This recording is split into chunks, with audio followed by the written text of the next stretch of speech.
Hi, I'm Gary with PM Quilting. We're making a new YouTube video for you to see how our rulers work in a little better light and direction. This is my new 6-inch AQSR ruler. It has dotted lines on the top and on the bottom. It allows you to use the ruler left or right from either side of the table. I've got dotted lines so that we can line up on the fold. So I'm a lefty by trade, so I'm going to turn it this way. If you're righty, all you do is turn it the other way on your ruler. Line up the dotted lines, put it on the fold. Finger pressure. We are going to cut 8 layers of fabric. Now I've done as high as 18 and as little as 1. It depends on your project and what you're making. Now that we have a nice clean edge, now we can take our ruler and we can adjust to any size strips we want. So we're going to move our guide over. We're going to make a jelly roll today. We'll put this on 2.5 inches. Slide it over, get it exactly where I want it, tighten that wing nut up. I'm going to take this off skew for a minute. Here's your straight with the world. If the center line isn't where you set your ruler, one of these have to be off. So we're going to double check that guide, put it on 2.5, and tighten that one up. Once we have them tight, the rule for cutting is we always check twice, cut once. So we're going to double check. All 3 marks are at 2.5 now. Now that it's at 2.5, we also have what's called a straight edge. We take that straight edge, lay it down on the mat, slide it up to your fabric.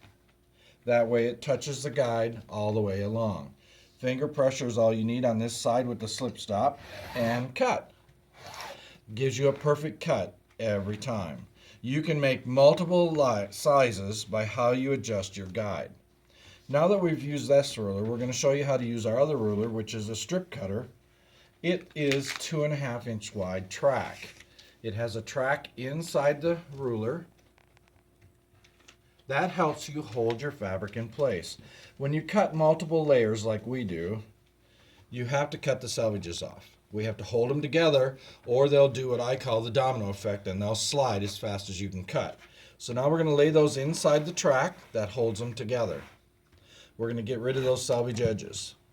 Now 3 sides of that fabric are already squared up. So now we take our guide and we can make any size we want, from a square to rectangle or less. Depends on what you're working on. On my ruler I have an orange line in the center of that guide. That is your marker line to tell you how long a piece we're going to make. Let's put it on 4.25. Tighten it up. Now you can see the orange line. We lay that inside the track, slide it down to the guide, that way all 3 sides hold that in place. And now you can cut perfect rectangles every time. The other piece we're going to make is, let's make a little 2.5 inch square. Those things that are so hard to make all the same. We're going to loosen the guide. We'll put it down on 2.5 inches, right there in the center line. Tighten it up, lay them inside the track. Slide it down, touch the guide, and that way all 3 sides hold that fabric in place. And there's your little 2.5 inch square. The other side of my ruler has a 45-degree angle. If you're doing binding, you need a quick 45 degrees. Lay it on your binding. Draw your line and sew it. You have your 45. If you want to cut that 45, we can also make flying geese. We'll turn it over. Get them back together there a little bit. Put them inside the track. 1 finger. Pull them out. There's your flying geese. You can also make parallelograms by pulling it out even farther. Or if we go back to that first 45 degrees, we can make parallelograms. That's 2 45s going the same direction.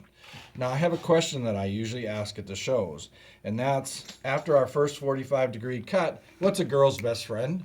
Diamonds. Diamonds. We can make diamonds. We loosen our guide, put it on 3.25 inches. Tighten it up.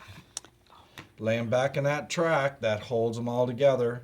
Slide it down, touch the guide, and now you can cut diamonds every time. There's 8 layers right there. Our rulers are made in Sunburst, Montana, so they're American made.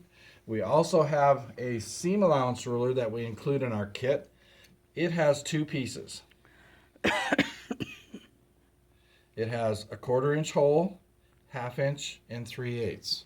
It also has 5/8. If you put your needle in the 5/8 and turn it around, you have 3/8 of a seam. That allows you to adjust your ruler to what size you want to make. We're going to peel off our paper. It's sticky.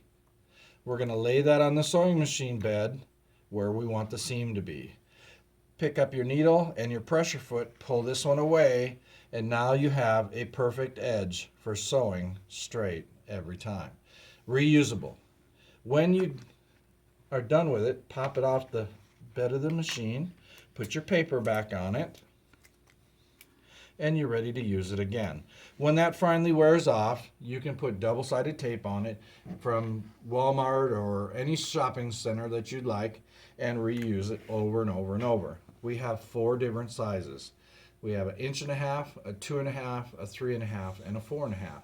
So you have 4 different sizes to use for your strip rulers and our 6-inch. We do have it as a set on our website, or you can catch us at the shows. At the newsletter on the bottom left of our website, it has a newsletter which will show you the next show we're at. You guys enjoy our rulers. I hope they help you as much as they've helped us, and you have a great day.